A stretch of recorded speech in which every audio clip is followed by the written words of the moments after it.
Hello! Magandang buhay mga mamshi. Ito naman po ako mag-share ng aming dinner, no? So, ito naman po ang aking mga niluto kahapon. So, ayan po, i-prepare natin ang ating mga lutuin. Ito po ang aking gagamitin, Chinese cabbage with tomato. Ayan ang ating gulay mamaya. And then, ang susunod ay ang ating salmon belly fin na akin na pong dinry, no? Para hindi pa masyadong matalsik kapag piniprito. So, ano po yan, crispy fry.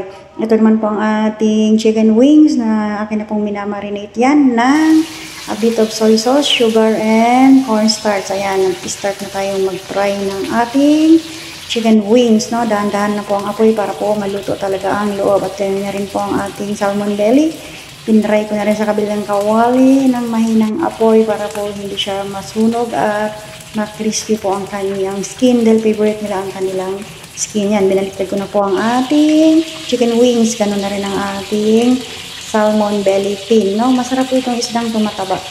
Yan, yung favorite nila yan. And then, ayan po, hinalo ko na lahat ang dalawang salang ko ng chicken wings at nilagyan ko na ng ketchup. Ayan po.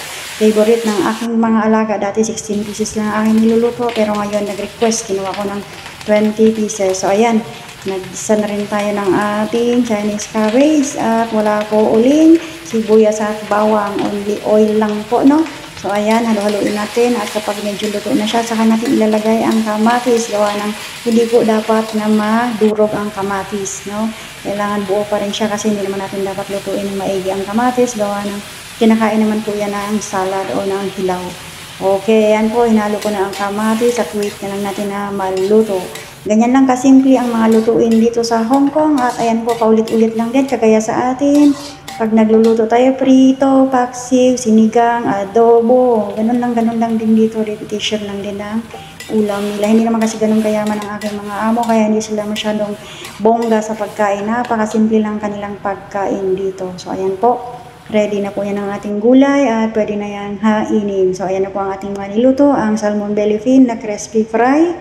And then next is ang chicken wings with ketchup, and then yung gulay natin na lettuce with tomato, not lettuce, Chinese cabbage with tomato. Okay, yan lang guys. Have a nice day. God bless us all. Thank you for watching and please don't forget to follow, like, and share my video.